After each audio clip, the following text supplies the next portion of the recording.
Good morning to all. Myself Ashok Sanap, speech therapist. मित्रांनो, मी आज ऑटिझम हा एक स्पीच डिसऑर्डर आहे. ज्या मुलामध्ये ऑटिझम हा स्पीच डिसऑर्डर आहे त्या मुलामध्ये कोणकोणती लक्षणे जाणवतात, ती लक्षणं काय असतात त्याबद्दल मी आपणास सांगतो. फर्स्ट, बाळ आपले नाव ऐकल्यावर सुद्धा प्रतिक्रिया देत नाही. नजरेला नजर देऊन बोलत नाही.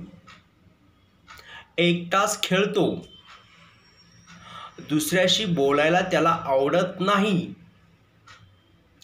शारीरिक स्पर्शापासून दूर पळतो. दुसऱ्यांनी म्हटलेला शब्द पुन्हा बोलत नाही. एकच गोष्ट वारंवार करतो. स्वतःला नुकसान पोहोचवतो.